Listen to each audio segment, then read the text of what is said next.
Hello, everybody. It's nice to see you today. My name is Dustin Cormier. We're watching another episode of How to Rock Astrology. Very excited today to be bringing my friend Ro.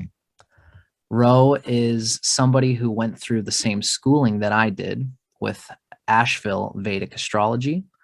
And Ro has really gone and bloomed in his own way by taking our shared schooling, and he did a little bit of refined extra academic studying, especially with Ernst Wilhelm, who's really a patriarch of so much of the stuff that we do in the Tropical Vedic Astrology world.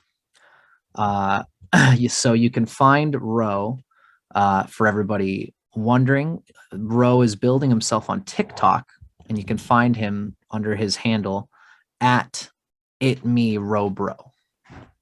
Thanks so much for hanging out with me, Ro, buddy. It's really nice to see you again. Yeah, great to see you as well. Thank you so much for having me on. Totally. So, Ro, my audience would have seen you from the last two episodes just posted recently, but this episode, we've spent a little bit of time between now and those last two presentations. And I'm happy that you've decided to do what you had in mind for this video. Ro has made for us a very clear presentation on how to read the cards of truth. We could really take this as an introduction to the cards of truth.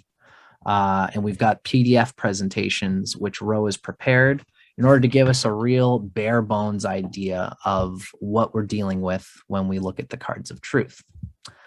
In particular, we've broken it down into three different sort of sections. First, we're going to look at how to read the cards of truth in the general sense. Then we're going to be looking at what you can find through cards of truth that you wouldn't typically find in a birth chart reading and in an astrological reading through the natal chart. And Ro's got a few great things in there. At the end, we're going to learn what cards of truth has to offer in terms of timings for things. In particular, we're using Kanye West still to piggyback off of what we've already done. We're using Kanye West as our the vessel for how we're going to describe what we are going to move through with cards of truth. We're going to look at Kanye West's marriage and see how his marriage is conveyed through the timings of cards of truth. So, Ro, I really appreciate you hanging out with me and spending time with me and my audience today. Absolutely. Do you have anything you'd like to say before we start rocking and rolling? I think the only thing I would like to mention is astrology has a wealth of knowledge within it. And I think the cards of truth are an addition to astrology. Of course, you said, sorry, Rose. So we're already popping a little bit. I'm sure we're going to have some funky trouble with our internet through this video, but we're going to do our best. Did you mean to say that what I heard you say is that astrology is already in itself a wealth of information? Yeah.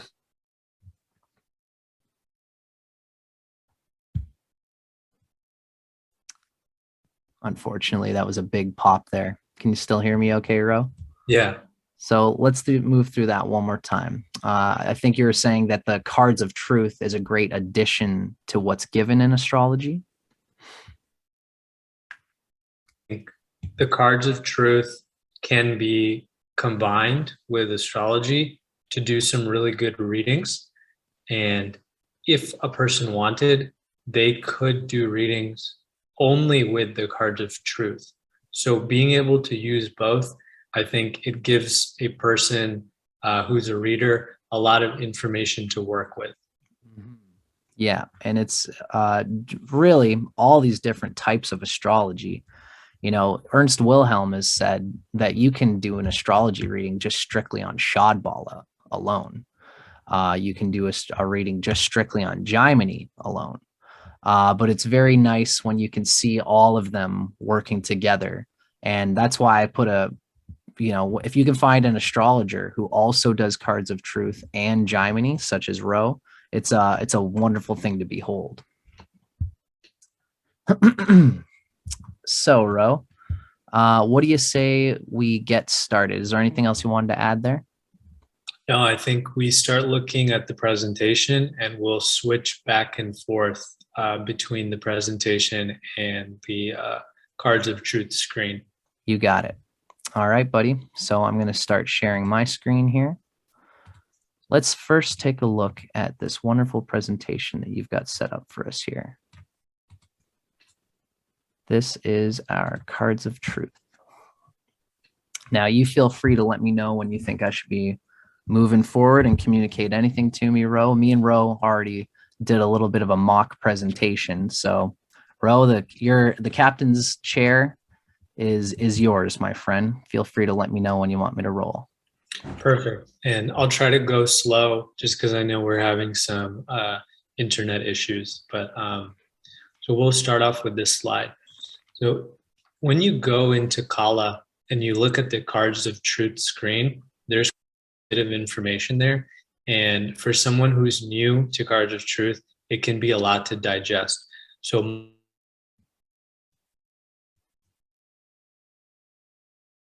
how actually interpret the information listed on the screen. And in its simplest form, what it really is these 14 cards laid out in this geometrical pattern that you see right here. Right. And if we go to the next screen, I'll go into a little more detail on how to actually read this. Perfect. So this is the typical birth spread that you'd see on the cards of truth screen in Kala. Exactly. Okay. So the way you want to start out reading a cards of truth birth card spread is you want to focus on that card right at the top center, which is the birth card. And then in addition to that, you want to look at what's called the ecliptic card, which is directly below from the birth card. So the birth card, I kind of think of it similar to the ascendant. It represents the energy that we're bringing into the world. And the ecliptic, it represents the energy that we're evolving into. It's similar to the 1-7 axis. So it's a path, right? So you're walking the path from the ascendant or from the first house. So in this case, you're walking the path to the ecliptic card. So the birth card is energy and qualities that you have that are already kind of within you. And the ecliptic is what you're going to be working on and evolving into. Right. And I remember just from us talking about, as we're going to see, we could see the birth card energy of Kanye, and he's moving into this ecliptic card. So this is already a really great karmic axis. Exactly. And I won't go into explaining how the birth card is calculated. There are videos about that. And if you have Kala, you can put in your information and you can find that out. But basically the way it works is if you're born on particular days, there is a card that is the ruler of that day. And the energy of that day is associated with that card. I think of it similar to the ascendant because there are many people who have the same ascendant, but they're all different. And that's what's really cool about cards of truth is because it brings in the astrology component. And that's where you can see how people's lives can be very different, even though everybody that was born on June 8th, like Kanye, would be a 9 of diamonds. He has a very different life than, other 9 of diamonds people. Certainly. So for example, the 9 of diamonds is always going to have the 7 of spades on the sun card. So any 9 of diamonds is going to have the 2 of clubs on the moon card. So let's go back one slide if we're gonna, So gotcha. So we focused on the birth card and the ecliptic card as the basis for beginning to interpret a card spread. Following that, we focus on card positions 1 through 12. And particularly, we start with cards 1 through 7, because 1 through 7 represent the physical world that we live in. Saptagrahas. Exactly. And the way you read this is, as opposed to reading from left to right, you read from right to left. So the card in the first position, that's the sun card. It's associated with the planet and the energy of the sun. And then the 7th card, that's going to be the Saturn card. So that kind of represents the limited reality that we live within. Cards 8 and 9, cards 8, 9, 10, 11, 12, those are more spiritual cards. Mm-hmm. Okay. So card 8 is going to be associated with the Rahu, card 9, Ketu, and then cards 10 through 12, those are associated with the outer planet, because those planets affect us all on a much larger scale. So, because those planets take such a long time to make their transits, they're going to be impacting everybody. So that's why initially more focus is placed on cards 1 through 7, and following that 8 and 9. And then we look at cards 10, 11, 12, just to get some more general information. But I would primarily focus on cards 1 through 9. Beauty. It's just like really in a regular astrology reading, people for 10 years all have Pluto in the sign of Scorpio, but a Leo rising with Pluto and Scorpio is going to feel that generational Pluto and Scorpio energy, much different than, let's say, a Taurus rising with that Pluto and Scorpio. We convey the same thing here in the cards of truth spread. Definitely. So let's see what the next one is, and then maybe we'll jump over. So maybe let's jump over to Kala and just show folks where this information came from. You got it. So what we're seeing here is, of course, the birth spread of a 9 of diamonds. Everybody with 9 of diamonds, as we said, is going to have these cards displayed in the same way. So when we look at our Kala screen, we can see this is, of course, Kanye West's natal birth chart from the Vedic perspective, Tropical Vedic. And I'm going to show now, when we look in our screens, we go all the way down to the bottom where we see cards of truth. And this is where we would see the different types of cards of truth spreads that Ernst would have prepared through this software. In particular, this is the birth card spread here. That's what whenever you hear the Queen quadration. Now I've got a picture here just to show a little bit bigger of this birth card spread, just because I think it'll be easier to see. Exactly. So what's in is everyone who was born on June 8th, they're going to have, they're going to be a 9 of diamonds birth card. They're going to have a 6 of spades on the ecliptic. But what is going to change is going to be the planets, and which planets are going into which, along with the sorry, so you said the planets and which planets are going into which card. Yep. So we can see these little blue glyphs represent the planets, and these planets are in the birth chart inside of these signs which represent the card. And I guess we're going to unfold that a little bit as we go along. Exactly. As in addition to the house cusps as well, right, which are on the bottom right-hand side in green. Gotcha. So those will be specific to each individual's charts, but the skeleton of the spread itself will be the same.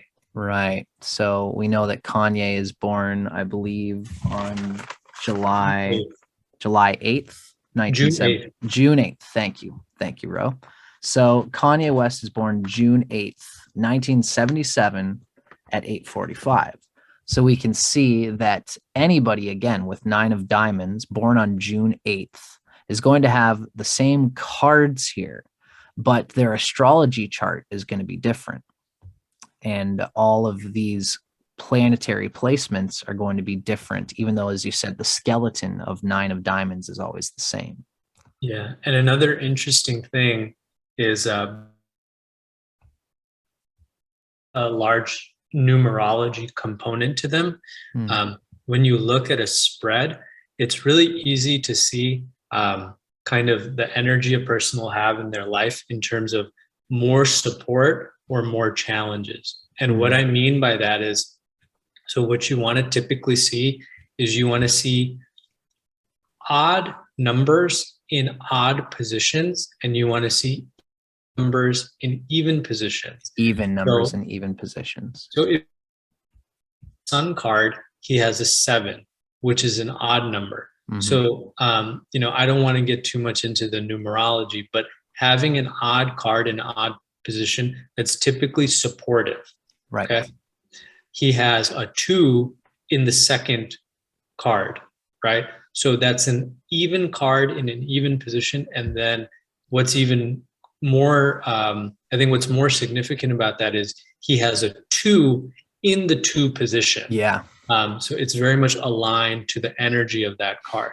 Right. Because we were talking, you know, I've mentioned that it's very good. Just like in astrology, if you have a agent, you want the nature of that agent to be placed in a way that's conducive to that agent's agenda. For example, it's good if Saturn, for example, is in its own sign, because then Saturn's supported in doing what Saturn wants to do, because the nature of Saturn is in a field that is Saturnian.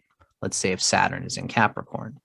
In the same way, the number 1 of the 1 card of the sun being with an odd number, and the 2 being in the moon, which is also an even number, and relating to the 2, the moon being the second planet in this schema. This is an alignment that's conducive to the agenda of what is conveyed by that card, the second card. Yeah. And jacks, queens, and kings, they typically do good in any position. So usually when you see a person who has a lot of jacks, queens, and kings in their spread, usually those cards will do good wherever they are. Of course, we have to look at the planets, but that just gives us an idea of, like, you know, how much support is this person coming into the world with, or how much they're going to have to fight. Because the way Ernst talks about it is, your birth card spread is the hand that you've been dealt, you know, coming into the world. And your job is to play the game of life. So each year you're going to be given 13 new cards. And it's your job throughout the course of your life to determine what's the best hand to play in a particular situation. Just like with poker, it's all about how you play the cards. You could get dealt a crappy hand, but if you know how to bluff and if you know how to play it right, it can almost be good karma to be dealt a bad hand and apply it in the proper way, because then you're filling in the gaps of your karma and with auspicious activity. So maybe let's go back to the presentation. Perfect. Can you see my screen here? Okay. Yep. Good. So once again, this is just taking that information that Dustin was just displaying and just getting to the bare bones of what it is. It's basically, you know, these 14 cards within this this like geometrical structure. Beautiful. Okay. So I think we can go to the next slide. Yep. Okay. So now, and you know, at some point we can go back to that screenshot that Dustin was showing. But basically, what we want to do here is show you guys how do you actually interpret what's listed in the cards. Right. So this is, of course, the same spread here, from the Sun card all the way over to the Saturn card. This is the physical karma of Kanye West in his birth card spread. Exactly. Same cards that are displayed there. And so if you look, we have listed the signs. So each of these cards because they're connected to a planet, they have the energy of a sign associated with them because the planets rule signs. So beginning with the sun card, that's going to encompass the energy of Leo. Moon would be Cancer, Mars would be Aries and Scorpio, Mercury, Gemini, and Virgo, Jupiter, Sagittarius and Pisces, Venus is Taurus and Libra, and then finally Saturn is Capricorn and Aquarius. So Right. the cards of truth is bringing the information of the astrological chart to that card spread. To a condensed figure of the card spread. Yeah. So of course, for example, we could see that the sun card contains all things related to the sign of Leo. And we know from our previous videos that Kanye West has the second house cusp and Saturn in the sign of Leo. And of course, as I always like to say, the signs are a conjunct, they're a limb of the planetary, of the agency of the planet. So just like the sun is its own thing, but the sun is holding and carrying the energy of the cusps and planets that fall into the sign of Leo. Yeah. And if we just think about this from what we know about numerology a little bit, right? Okay. So the number 7 is related to Saturn, and it's related to this idea of cutting things away or getting rid of like what doesn't work. So because he has that energy of 7 coming into his sun card, that's kind of representing like how he's managing his life and his kingdom. So his kingdom is going to have like these ups and downs, and he's going to be going through this process of figuring out, what works and doesn't work while he's of like building his kingdom. Right. No kidding. So do you think it would be useful at this point, Ro, to just show everybody a quick glimpse of Kanye West's birth chart so they can see the correlation here? Yeah, I think that's a great idea. We're going to use 2 planets in order to convey what's going on here, just so people can see what we're talking about. Let's say the sun card, the sun rules Leo. So we're going to look at the sign of Leo. We're going to see that the second cusp falls in Leo and that Saturn falls in Leo. Let's also take a look at the Mars card. Just for the sake of it, we're going to look at Aries and Scorpio. We're going to see that Ketu and Uranus both fall into the sign of Scorpio. Oh, who didn't self? No. Okay, I'm good. One of those 2 signs, one of the 2 signs of Mars rules. Thank you, Ro. Thank you for reiterating there. So we're going to see, the Mars example is going to clarify this for us. But first, for now, let's look at the sign of Leo. We can see that the second house cusp, it's naturally because he's a Cancer rising. So the second house cusp falls in the sign of Leo. And the planet Saturn also falls in the sign of Leo. And this is how we can see this correlated with the spread that Ro has, where the sun card holds the energy of the second cusp and Saturn. Then when we look at the sign of the Mars ruled signs, because as we said, the signs are arbiters of the planets. The signs convey the agency of the planet. So we have Ketu and the 10th house cusp in the sign of Aries, which is ruled by Mars. And we have Uranus and the 5th house cusp in the sign of Scorpio, which is also ruled by Mars. And we can see on what Ro has given to us here that in the Mars card, the 5th and the 10th are combined in the energy of Mars because they fall into Aries and Scorpio.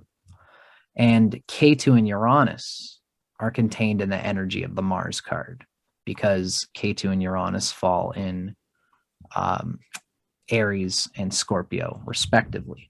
And this is exactly what we would see when we look at the birth charts, the birth card spread.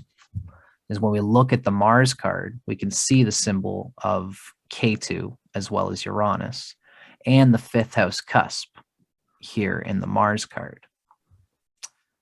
I suppose that the 10th house cusp is something that is conveyed by the ecliptic, I believe. Yeah, so you see that X? Yeah, so that is the X. So that's the MC. Gotcha. Okay, thank you, Ro. Thank you for reiterating that. No problem. As well, in the Sun card, we can see the planetary glyph for Saturn. So Saturn is in the Sun card because it's in the sign of Leo. And as well, the 2nd house cusp is in the Sun card, in the birth spread of Kanye West's chart. Very good. Now I'm just going to bring this back here, Ro, so you can keep on rolling. Okay, so I wanted to give everybody a visual connection to what it is that we're seeing in this slide. Exactly. I think we can go to the next slide. Okay, so now that we've shown you guys how to begin understanding what is actually listed within the birth card spread, beginning with the ecliptic card, or beginning with the birth card, looking at the ecliptic card, and then looking at cards in positions 1 through 12. Now we need to kind of figure out, how do we actually start doing a reading? Okay, so like in astrology, if we were to do a reading, the first thing we would look at, or the first thing most people would look at, is what's going on with the ascendant and where does the ruler of the ascendant go.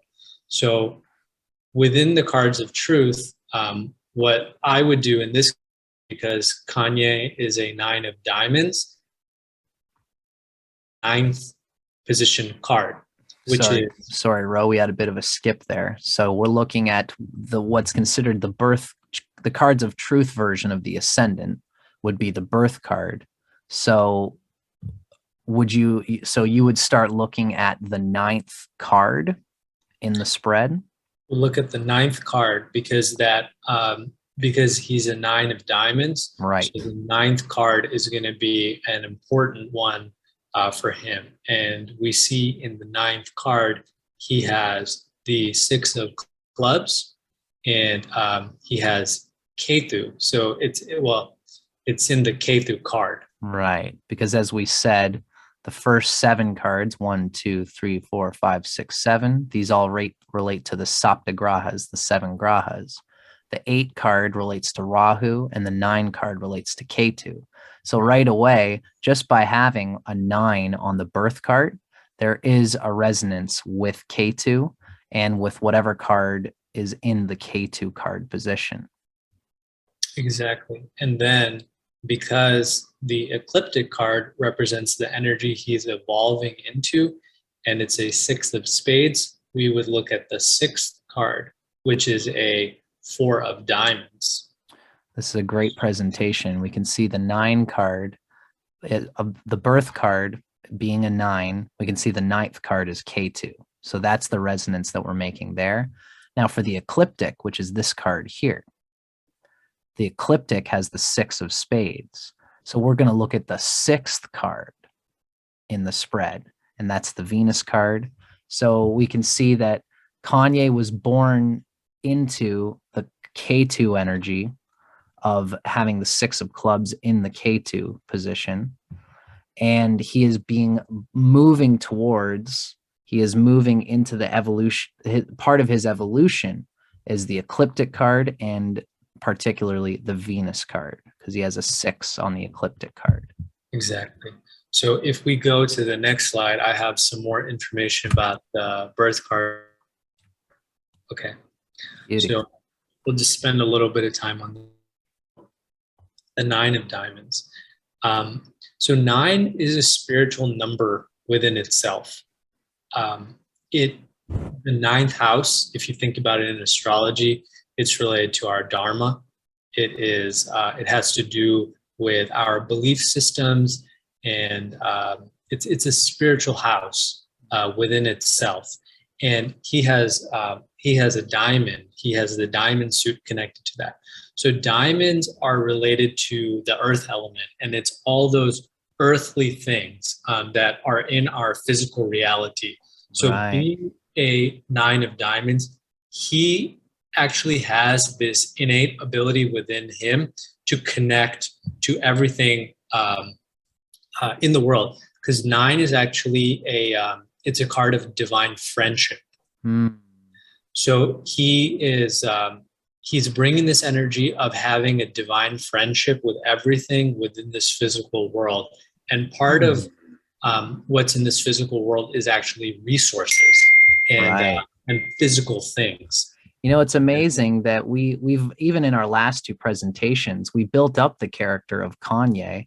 I mean, you know, we didn't build it up. We're speaking to what is shown by his character as he's something of a ethical, a religionist, but he's a religionist who is involved in material and economical politics. Yeah. Right? You know, the 9 card relating to the ethics and the things, all things Jupiterian. And he is implementing his ideas of spirituality at the ground front in the economy as an almost a political figure. It's really interesting because the nine of diamonds, I think Ernst calls it one of the astrologer cards. This is a highly intuitive card, and these people, they have this ability to see the world very clearly for what it is. And as a result of that, they can very much polarize people. And we talked a little bit about this when we were looking at his chart. But because he's so intuitive, he has this ability to polarize people. And we've really seen that throughout the duration of his public career. You know, there have been times where, you know, the whole world has had his back. And there have been times when everyone is the against opposite. Yeah. So no kidding. It's interesting that the world often operates under illusion, and sometimes those illusions can be useful, but sometimes illusions are maybe not useful isn't the world, but the world often operates under auspices of a certain illusion. And being somebody who speaks to the illusion can break the house of cards in a lot of ways, and that could be frustrating, but that's, you know, it's conducive to a truth speaking character. It's just that, you know, we know from Kanye that it's important to, you know, all the other factors in somebody's chart have to be considered. We talked about how he has like his moon as is debilitated in the Navamsha chart, and so people see a mistrust in his character even though he's speaking the truth. Some people would call into question the nature of his character, the nature of the person. These are all things we have to consider. Even though someone has the potential of the birth card, all the other factors in their birth chart are going to convey whether they can abide by the agenda of that birth card in a successful way. Yeah, and you know, there are lots of people who are born with this nine of diamonds birth card every year, but not all of them are going to have, you know, a life like Kanye has had. Right. That's really where astrology comes in showing us, like, you know, what makes each specific person's spread so different. Beautiful. But because he's a diamonds person, nine of diamonds is actually a card of abundance.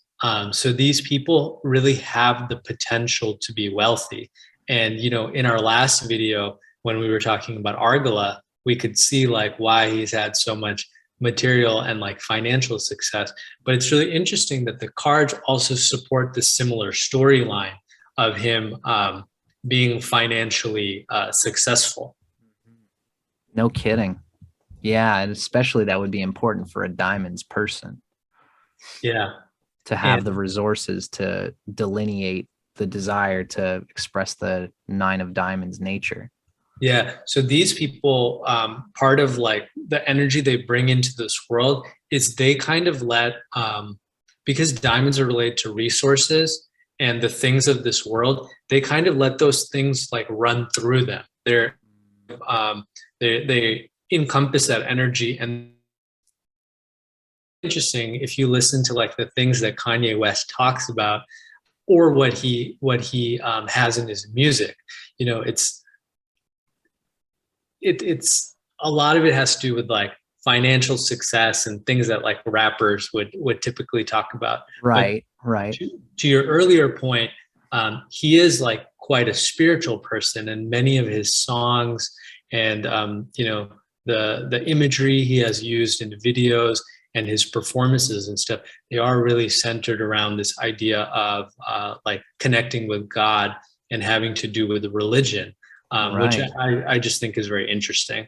Yeah, you know, I'm definitely somebody who's a proponent of the idea that the material world is a blank slate vessel for the spirit. It's not evil.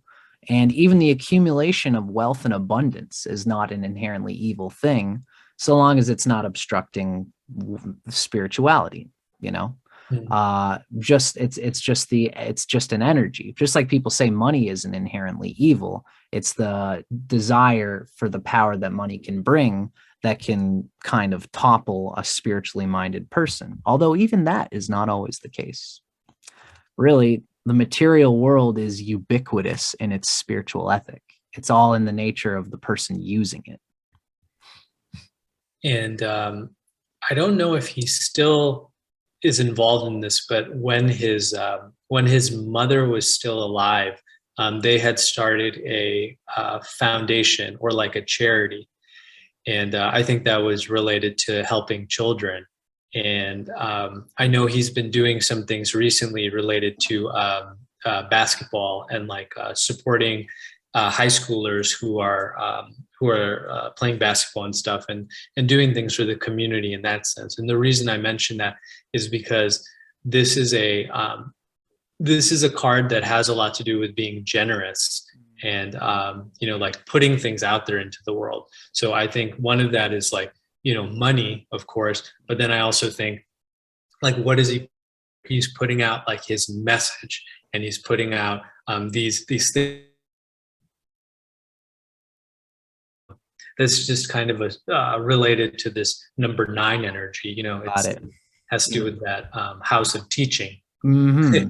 The expansive Jupiter energy applied to diamonds. You know, I think it would be relevant, Ro, to just mention, since this is a real introduction to the cards of truth, that the suits relate to the elements, and I believe diamonds relates to the earth element. That's right. Yeah. Hearts relates to water, clubs relates to air, and spades relates to fire. So, yeah, it's actually clubs is fire, and thank you. Spades. Yeah. Okay, and then spades is air. Yeah. Okay, thank you, Ro. I think that I appreciate you. We can see here that this is something that I'm wading into more than you've been studying this. Yeah. No problem. So thank you for reiterating that. So I can definitely see that the 9 energy of Sagittarius is coming through the earth energy of diamonds in the character of Kanye West. Yeah, yeah, and it's really interesting, right? Because if you think about it, like the planetary relationships, right? It's what planet is going to make things difficult for Jupiter. One of the planets is going to be Venus, Mm-hmm. which represents all these material things. And usually, when you see a person having their Atma Karaka in the sign of Sagittarius in the D9 or this, that they say that represents a fall from height. Right. Knowing it's like this battle almost between the spirit who have that Sagittarius placement in the D9 with their Atma Karaka being there. Usually you'll see they have a fall from height. And it's usually, from what I've seen, it's related to like the way of like their spiritual path. No kidding, eh? So we had a little bit of a spill on the internet there, Ro, but I think that we got from the gist of it. You were saying that when somebody's Swamsha, somebody's Atmakarika in the Navamsha chart, is in the 9th sign, Sagittarius, Jaimini tells us that that represents usually a fall from some kind of height. And oftentimes with the Sagittarian way that is represented by that, we see anyone with any Sagittarius emphasis, this fall from a height is typically a spiritual matter. They fall from some spiritual thing that they're trying to go for. And it's the gravity of falling that makes them want to launch back up twice as hard as they fell, if I read the Jaimini energy correctly. Yeah, it's like that getting in the way of that Jupiter energy. So that Jupiter energy is like, our values and like our like higher thinking, our philosophical beliefs, and then Venus is, all the material stuff. So it's like the material stuff can pull a person away from like that more spiritual path. Right. Especially emotional attachments to material things can block all things related to Sagittarian Jupiter energy. It's almost interesting to consider that him being a 9 in his birth chart and having all of the energies of all those planets in Taurus and all of the emphasis of Venus signs in Kanye's chart, we can see there would be a struggle there, as we're going to see as we go along. Yeah, we're going to just to finish up this 9 of diamonds birth card. Mm-hmm. So 9 is the final single digit number before reaching the 10. So it kind of represents the end of a cycle. It's the number right before going to the double digit numbers, which is going to be a 10, which is going to reduce down to a 1. Mm-hmm. So basically it can show that there can be a delay. Just because it's the final single digit number. And like what we've seen, if you guys watch the Kanye West documentary on Netflix, you'll see that for such a long time, he was doing everything that he could to try to make his dreams come true. But he just kept having to deal with issues and delays. But eventually what he put out into the world was well received by the public. Right. No kidding. And it connects to that idea of the 9th card being a 6 of clubs in that Ketu card, and the 6 of clubs representing reaching the highest level that you can within your career. So it almost indicates to me that coming into this, this lifetime, he was bringing some of that energy of the 6 of clubs with him, of like knowing how to reach the top career. And I think, he's done very well. He's won a lot of awards. He's become very financially successful.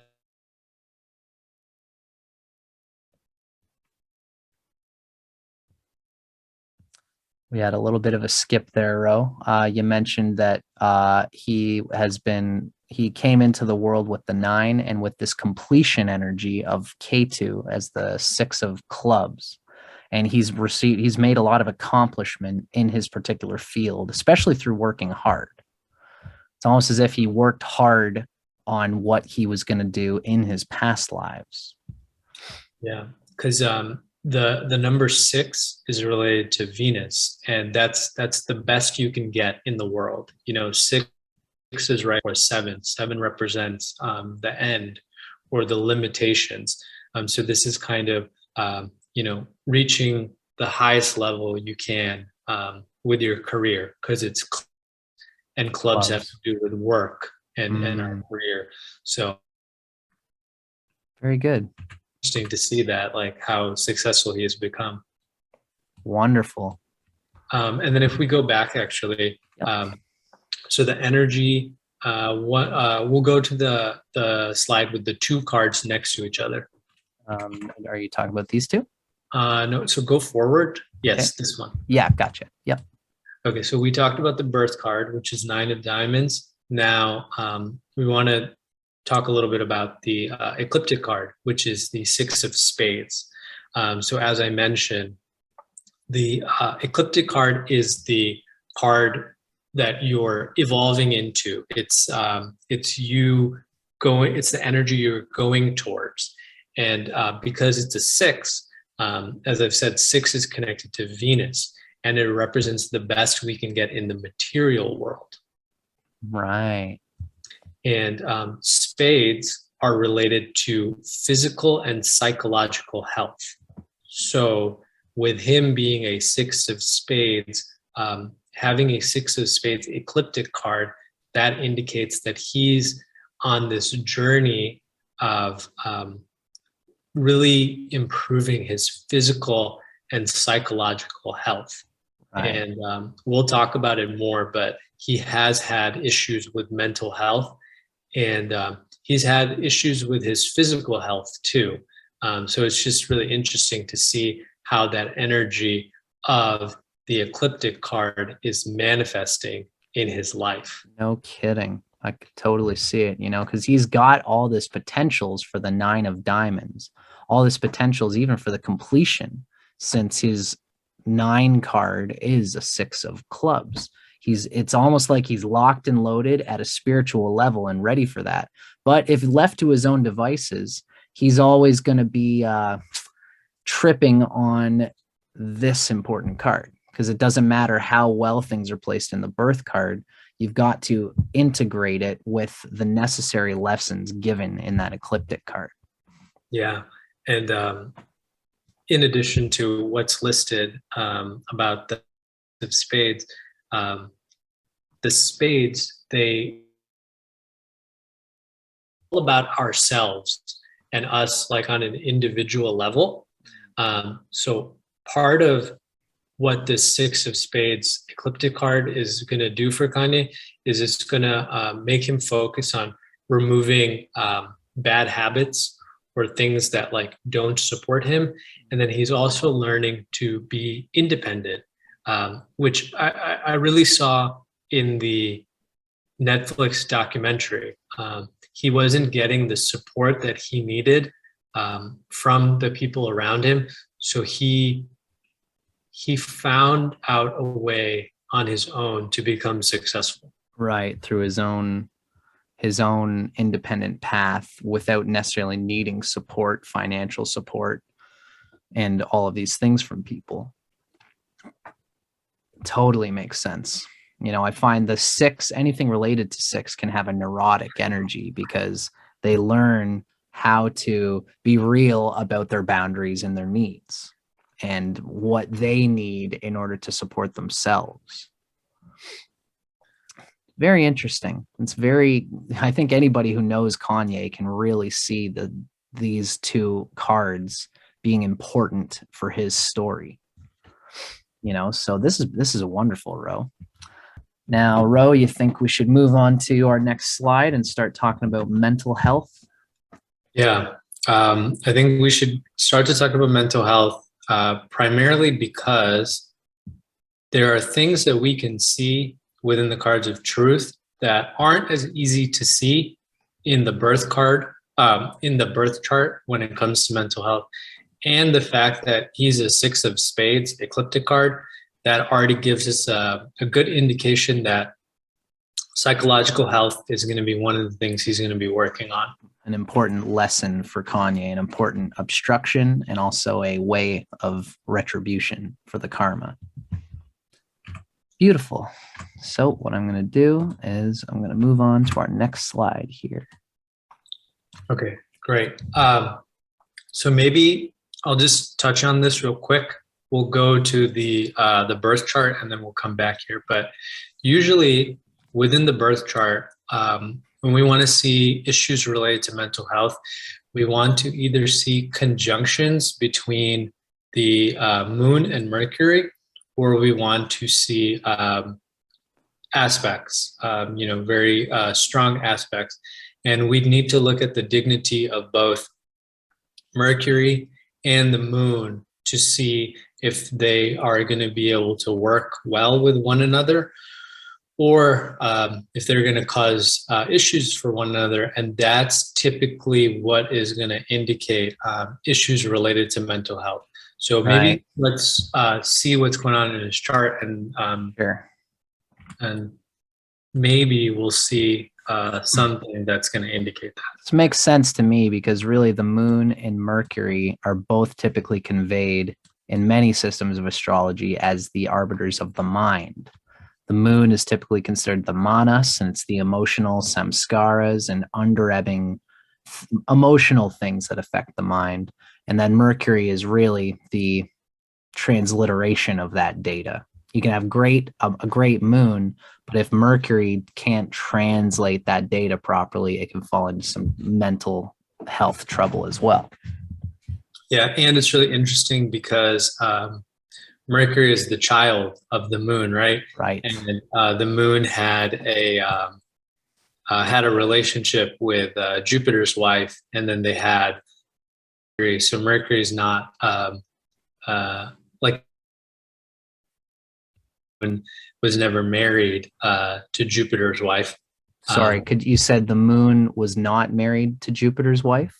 Yeah, he was not married to Jupiter's wife. He Right. had, his own. He had lots of wives. I think he had 27 wives. Right. Classic. Yes, that's right. The nakshatras. Yeah.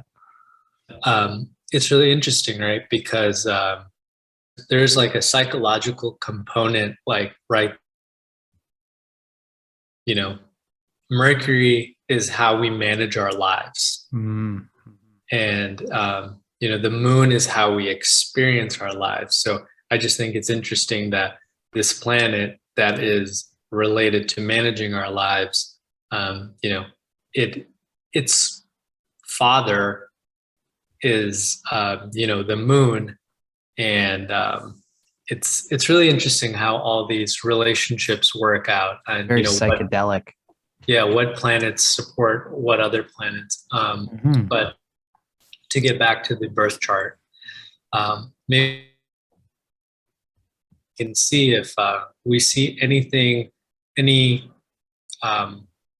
going on between the moon and Mercury that would indicate issues with mental health. Mm-hmm. Perfect. And so this is Kanye West's birth chart that we're looking at here. Okay, very good. Now, do you have anything in mind in particular that you wanted to point at, Ro? So to me, I don't.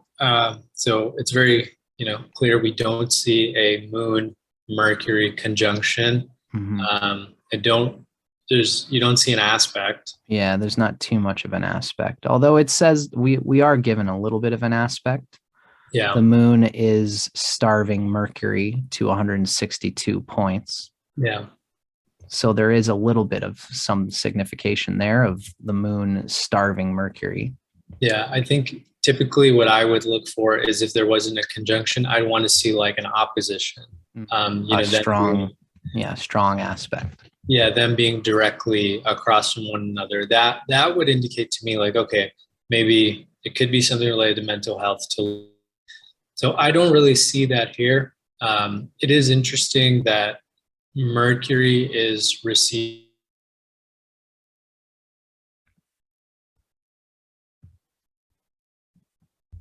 To do with our. Sorry, Ro. We had a little bit of a skip there. You said it's interesting that Mercury is receiving something, and then you cut off. Mercury is receiving a Rashi aspect from Rahu. Ah, yes. And Rahu's in the 4th house, which has to do with our emotional security. Mm-hmm. And also combined with the 4th house cusp. Rahu being there with the 4th house cusp, as well as Pluto. And Pluto too, yeah. So I think to me, I'm not really seeing something that is indicating mental health issues. Looking at the birth chart. Right. So this is what we're conveying here, is that we're going to look at the cards of truth and see a signification of mental health that you can't even see in the birth chart, which is very interesting to me. And if I was just using the birth chart, I would also look at the D4 to see if there's anything in the D4 that would indicate mental health issues. Yeah, and we worked it out a little bit there, and then it's good to just look through all of these different layers of an astrology chart whenever you're considering the numerology of 4, the numerology of mental health, and Mercury being the 4th planet in the Vedic pantheon. So these are all connections that you'd want to make as well.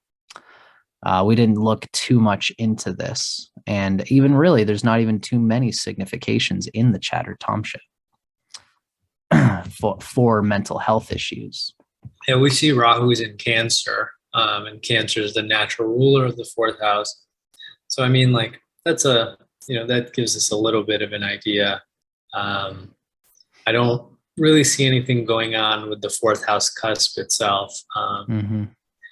So I don't know. To me, using the birth chart and the divisional charts, it's not that easy to identify. But I think that's where the cards of truth come into play, and I think we'll be able to see it much more clearly over there. Totally. So you want to move back to our presentation? Yeah. Beauty. Okay. So when it comes to mental health, what would we need to look for within the cards? So there's a couple things. The fact that he has a 6 of spades as the ecliptic card already shows that there's going to be a focus on mental health. Okay. Then what we want to do is we want to see what's going on with the ruler of the 4th card. Okay. Right. So the 4th card is ruled by Mercury. So where does Mercury go in Kanye West's birth card spread?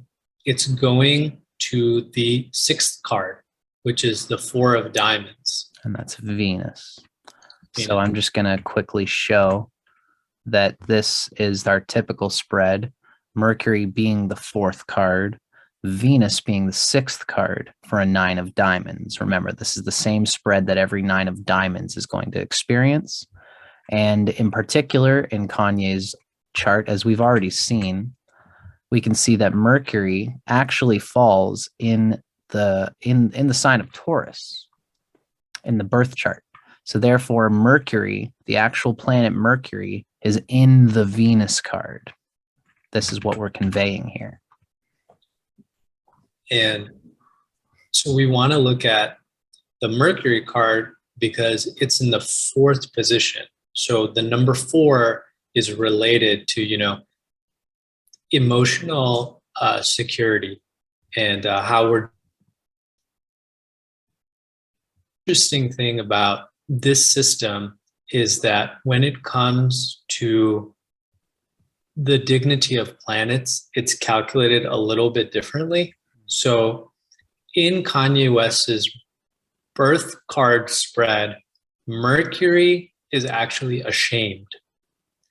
Now, if we were to look at his birth chart, we would not see that. Right. So let's just take a quick moment to go to our birth chart here. Shaming a planet comes in the Salajatati of Ashta. A planet is ashamed if it can go in the 5th house. If it is conjunctum and it's conjunctum malefic, then it's considered ashamed. Or the other way a planet can be ashamed is by being with a malefic as well as one of the nodes, Rahu or Ketu. And we can see in the birth chart, Mercury is with malefic Mars, but it's not, Rahu and Ketu are not in the sign of Taurus. So we wouldn't be able to see this shame in the birth chart. However, when we go and we look at the cards of truth states of the planets, we can see that Mercury is ashamed. Now, would you like to explain why that is, Ro? Exactly. So if you go back to that one slide that shows the signs, the house cusps, and the planets, Signs, the house cusps, and planets. That would be this guy here. Yeah. So here we can see in the Venus card, the signs of Taurus and Libra are there. And then we have the planets Rahu, Mars, Venus, Mercury, and Pluto. So in this case, Mars and Rahu being in the Venus card would make both Mercury and Venus ashamed. Right. So it's a little different of how it works in the cards of truth system, as opposed to just looking at a birth chart. Right. Because ultimately, Rahu is with malefic Mars and Venus and Mercury in Venus-ruled signs. And so all these planetary energies are conveyed together in terms of the state or the condition of these planets in the cards of truth. Exactly. And it's interesting because we don't see it in the birth chart, but because we see it in the card, when we think of a planet being ashamed, when a planet is ashamed in the birth chart, it's a pretty difficult thing to have to deal with. So seeing it in the card spread, I think that energy is still there, but I think it's just to a lesser degree. And if you look, Kanye has done a pretty good job in managing his life, right? And Mercury represents our ability to manage things. But, I think we could all agree he's had his fair share of challenges as well. And Mercury being the Atma Karaka, or an identity factor, it's really interesting how that shame is coming out, right? So it's like part of him is like being ashamed of himself in a way with totally that identity factor. And then in addition to that, it's combined with Mars, right? And it's combined with Venus. An overwrought passion in a way. Our desire, right? So sometimes maybe he can, feel shame in terms of like how he's communicating things. Right. Because that's what Mercury represents, is our communication, how we're conveying things. Exactly. And then Venus, Venus represents like where we are, like how we fit in with like society, right? Like Venus has to do with like society and like us, kind of getting along with people and being like diplomatic and stuff like that. Listening and sharing values with another person. And, I think he's very outspoken. And when he's upset about things, he makes that very much known. Right. In a way that is not conducive to social regard and social harmony. There's times where he can almost seem neurotic in the way that he expresses his frustrations, which his frustrations are understandable, but it's just like when you're working with somebody, it's much easier when everyone pulls their criticisms and their expressions back and just get the work done without making it too much ado about your internal frustrations. And I think this is something that he must experience as someone, especially with Mercury as the Atmakarika. These must frustrate his basic ability to do what he wants to do at some times. And, Venus is a planet of diplomacy, right? So I think he's had problems like being diplomatic, especially in like challenging situation. Totally. To kind of take a stand. And even with his friends, it's pretty well known that he'll get into arguments or like a disharmony within his friendships. And that's something that I think I've seen throughout like the course of his career. He usually has these problems of like dealing with people, and two of the planets really related to dealing with people are going to be Venus and Mercury. Right. Yeah. It's very interesting. I totally see that. It's like he's willing to talk about something to the point where he doesn't see the harmony in the conversation leaving because he wants so badly to make his point, even when at some point he's beating a dead horse and everyone in the room knows it, but he still finds himself locked into the passion of trying to describe whatever it is he's trying to describe in a way that's unyielding to the social harmony of the moment. And that's Mars. Mars is our opinions, right? Totally. Very good. And like you said, Ro, this is a great description of something that you couldn't quite get at just through the birth chart alone. Yeah. And so that's just one of the things we see with Mars, with all these planets being there in that Venus card, and Mercury being the ruler of the fourth card going to this Venus card. In addition to that, if we go back to the mental health slide. That can be this guy here. Yeah.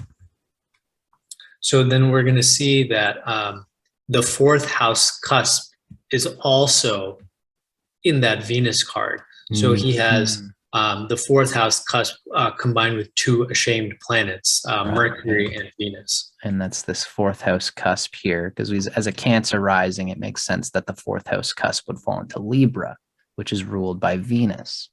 So that's why the fourth house cusp is in the Venus card where this shame is taking place. Wonderful. And, Rahu's there too, right? So Rahu is the ruler of the eighth card, and it's going to the sixth card, which is that four of diamonds. And, the eight of hearts, that's a card about really loving yourself. Okay. Learning lessons in that regard. Yeah, because all eights are mirrors. So basically, whatever is happening internally is going to manifest externally, right? And Rahu is a very chaotic type of energy.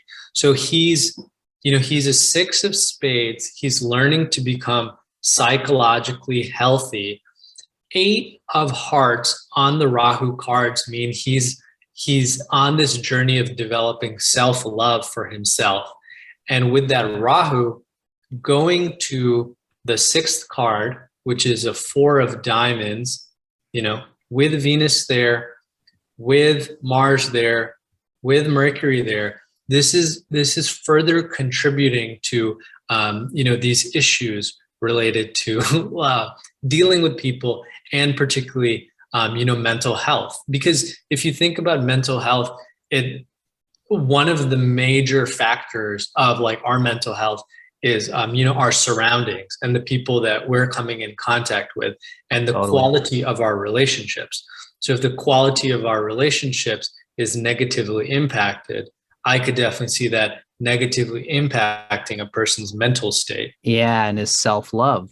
It must be a very difficult thing for him to get his self-love. In some ways, we all can ultimately get self-love from within.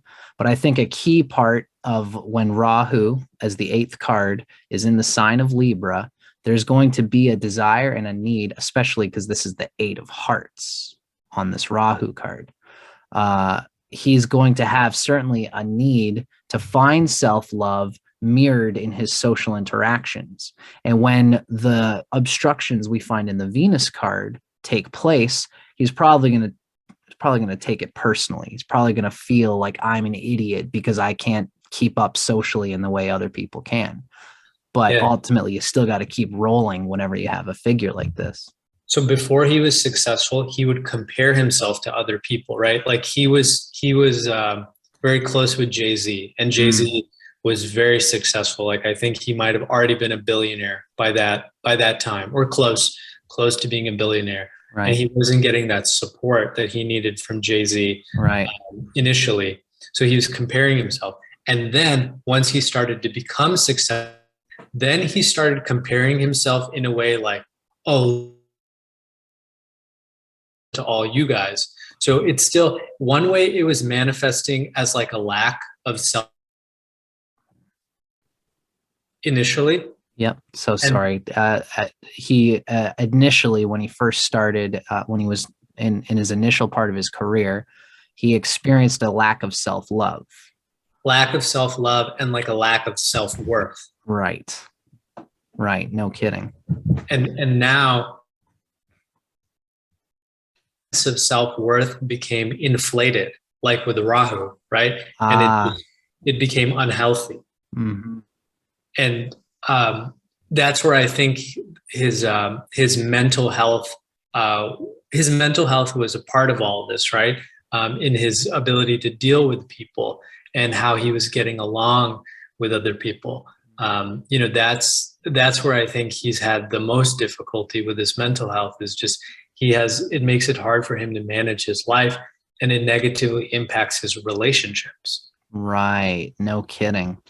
And you can even there might be a desire to compensate for love through the figures given in the diamonds. It's almost like I've got this wealth, I've got this accomplishment, and he's trying to, there's probably an instinct in him to say, all this awkwardness that I feel in social interactions doesn't matter because I've gained wealth now. But now he still has to work out this karma, no matter how much he thinks that I've got wealth, which means I'm just as good as anybody else, as Jay-Z, whatever. He goes along and has a conversation with someone and finds, darn, I'm still feeling like I don't have the self-love that I seek, until he works out the karma given in this figuration of mental health. Exactly, because diamonds are our value system. It's related to Venus. Venus is your value system, right? Like what is worth something to one person could be worth a different amount to another person. So it's about us defining what is valuable to us and what we're willing to let go of to get something else. There's always going to be a compromise. That's Libra, right? Cool. Very good, bro. Very wise. Okay, so that was one thing I wanted to show. Then in the birth chart, and right. So sorry. Just I know we had a bit of a pop there. This was us showing something that you can read in the cards. For example, the shame that Mercury experiences by being associated with Mars and Rahu in Libra and Taurus. This is something we wouldn't be able to see in the birth chart, but which we can see in the cards of truth. Exactly. And I think the other thing that we could look at is timing. Wonderful. So how you actually look at timing through the cards of truth system. Wonderful. Sounds great, Ro. So should we move on to our next slide? Yep. Beauty. We can also look at timing through the cards of truth. So one example that I looked at was when did Kanye West get married? So Perfect. He got married on June 24th, 2014 at the age of 37.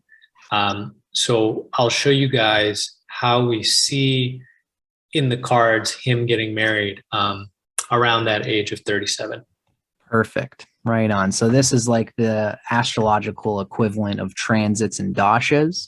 Mm-hmm. The cards of truth also gives us a dynamic reading for seeing when things line up in order to give a certain situation or an experience. In this case, marriage for Kanye West. Yeah. That's the example we're deciding to use anyway. Mm-hmm. So he got married at the age of 37. So what we have here is something called a 7-year progression. And we'll show you guys in Kala how to find this. But basically, because he got married at age 37, we look at that third card, which is the 6 of spades in the Mars card. So that means that for the age of 37, this card, 6 of spades, is going to be really important. And it's really interesting in his birth card spread. Right. Spades as the ecliptic card. Right. No kidding. So we could see back when we were looking at his regular card spread, this is his birth card spread. We could see the 6 is on that important ecliptic part, as we were mentioning in this slide. The 6 of spades in particular. So now we're in this transit, or timings of cards of truth. And we can see that every year, we're going to, again, as you said, we're going to show it in Kala. Every year, we're going to be ruled by a card in a certain way. And it's amazing and significant that Kanye would have been going through, obviously, some very important things related to his evolution on a year that has the same card as his ecliptic card. Exactly. And this happens to be the Mars space. Yeah. And so maybe we'll just go over to Kala real quick and show folks how to see this. Perfect. Thank you, Ro. So I was going to start. So this is our main screen, and this is what we would typically see in Kala. This is our birth chart. What we do to go to cards of truth, we go to screens. We go all the way down to cards of truth. Now what we're looking at is the cards of truth screen that Ernst has given us in the software. And this bottom left here, of course, the top left was that birth chart, the birth card spread. It's the same birth card spread that we've been looking at with the 6 of spades on the ecliptic. Now, if we look in the bottom left square here, what we're looking at is the 7-year progression. And these progressions are going to advance, it's, in 7-year spurts. And it's a different spread every 7 years. Now we can see this 35 card at the age of 35. The ruling card is the 8 of hearts on the sun card, the sun space. At the age of 36, we have the 6 of clubs on the moon card. And then at 37, this is the important year when the ruling card at the age of 37 was the 6 of spades. And it's on his Mars card. Exactly. So if you click that X in the top right-hand corner, you can change the 7-year progression. So go forward one. Say just for the example of it, yeah. And then just click anywhere in the screen. So now this is age 42 to 48. Yeah. So right now he's, I think he's 45 years old right now. So he would be spades. Yeah, but, the Queen of Spades. For the example, he got married at age 37. So that's why we want to see what was happening. Got it. So I'm going to bring this back to this 7-year period between 35 and 41. Exactly. And we could see that this at age 37 is when Kanye got married to Kim Kardashian. Yeah. And, as we said, so he's running the 6 of spades card at age 37. And 6 of spades is also the ecliptic card. So we're going to want to look at the 6th position within his birth card spread up top. And we can see that that's going to the Venus card. And in his birth card spread, Mars is already there. Right. At the time he was born. So it's like that energy of Mars is going back to that same place. And Mars is the Darakaraka in his chart. No kidding. There's the Darakara connection as well. So the Darakaraka is the 7th card. It relates to partnerships and even marriage in the Gemini system. And if you look below at the 7-year progression, if we see where is Mars going within the 7-year progression, it goes back to that same place. In the Venus card. In that 6th card, the Venus card. And it's combined with Rahu and Pluto, just like how it is in his birth card spread up just above. Right. No so kidding. There's a lot of things kind of lining up there in terms of like the energies kind of being the same as how they're displayed in his birth card spread. Wonderful. And so this would have a lot of significance for all things Mars and all things 6. Which we can already see he's got a loaded deck in terms of planets in that 6th card. Really, it's no surprise that he would have something to do with marriage around the time that this was happening. Yeah. So I think if you go back to the presentation, I have a slide that kind of outlines this. Perfect. So this is that same figure is the 7-year progression. And I believe this might be the slide that you're referring to, Ro? Yeah, so we talked a little bit about this. So we'd want to see, because he's running that 6 of spades, we want to see where does Mars go? Because Mars rules that 6 of spades. So Mars is going to the Venus card, combined with Rahu Pluto, just like how it is in his birth card spread. Right. If you go to the next slide. Okay. Okay. So this, I think I talked about it. So just summarizing. So Mars is in the 6th card. Mars is the Darakaraka. Right. Yep. The 3rd card, which is the 6 of spades, it has the 4th and 9th house cusp in that 6th card. And because Mars rules that Mars card and is going to the 6th card, it's kind of bringing that energy of whatever's in the Mars card. Mm-hmm. So, the 4th house cusp, that represents like our foundation, okay, and our home life. Totally. And then the 9th house cusp, that represents a legal marriage. Right.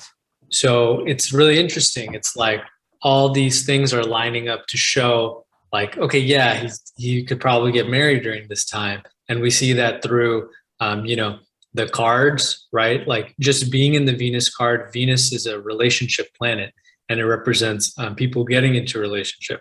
Mars is the Darakaraka. That's another indication. Now we have the 4th and the 9th house cusp. Those are showing changes to his home life and his foundation. And then also. And the marriage. That 9th cusp. Yeah. Legal marriage. So I just want to reiterate here, Ro, when you say the 4th and 9th cusp is falling into the Mars card, the 3rd card has the 4th and 9th house cusps. Mm-hmm. Is this part of the fact that in this 7-year progression, the cusps are going to change their positions? Yeah. So I didn't list it there. Sorry about that. Oh, that's okay. If you go back to Kala, I'll show you where that's coming from. Gotcha. So we can see in the 7-year progression that the 4th and the 9th house cusps are in the Mars card in the 7-year spread. Yeah. Gotcha. And to the Venus card, it's kind of bringing the energy of. So by Mars being in the Venus card in the 7-year progression, Mars is pulling and hauling the 4th and 9th cusp energy of the Mars card into all things signified by Venus in the Venus card. Yeah. And marriage and etc. Mm-hmm. And then, so let's go to the next slide. All right. And we'll go one more. So, okay. So now we looked at the 7-year progression. From there, we want to look at the yearly progression. Okay. So we know in the 7-year progression, he's running the 6 of spades. Okay. Right. So at age 37, we know the 6 of spades is really an important energy for that year. But in addition to that, we want to look at the year progression. So we can go to Kala and we can show people how to see this, but this information is all coming from that year progression. Right. So maybe we'll do that just so that people can know how to look for it in their own Kala software. What we're looking at, again, we have the birth card spread in the top left. We have the 7-year progression in the bottom left. And then here at the top, we have the age 37 quadration. Would that be the correct thing to have there? Yeah. So the age 37 quadration is basically splitting up the year into chunks of 7. Exactly. And it's starting on the birth date. We can see here, Kanye was born June 8th, and so for the age 37, this was in 2014 when he was 37. So the first card starts in June 8th. The next one will be basically July 30th. The next section would be September 20th. The next section would be November 11th. This is how these are parceled out for this year. Yeah. And if on the top right-hand corner, there's an X there. Okay. And people can change like the age. So we picked. Mm-hmm. You can go through all these. This is how you go through the year progression. Right. So age 36 would have a different thing going on, and you'd correlate them, right? Age 36, you could see it as being ruled by the 6 of clubs at the age 36 in the 7-year progressions. Then you could look at the age 36 quadration and see basically how I describe this is we're looking at concentric circles. We've got the 7-year progression, which is going to be ruled by 1 card. And then we can see an inner circle of the specific things that are going to be dealt with month to month, basically, within that year, within the year card. So I'm going to go back to our age 37 quadration. And so this is the year at some levels is ruled in a way by the King of Clubs. Is that correct to say there, Ro? Yeah. The year ruler. But for our example today, looking at marriage, I won't talk too much about that one. Gotcha. But what we will do is, okay, so we looked at the 7-year progression. Mm-hmm. We saw it's a 6 of spades. We saw Mars is going to the Venus card. So now let's see where Mars is going in the year progression. Okay. So Mars is going back to the Venus card. Again. No kidding. Yeah. Right. So you see, it like continues to add support, showing something to do with relationships. Right. Particularly because it's in the Venus card. It's a 6, which represents the best we can get. And it's, in this case, it's a heart. He has a 6 of hearts there. And the hearts have to do with relationships. And because it's a 6 of hearts, that represents like the best we can get within our relationship. Right. And for most people, that's typically marriage. Marriage is usually like, okay, this is like, I'm ready to commit to this person. This is the best manifestation of, us coming together. So we're going to get married. Totally.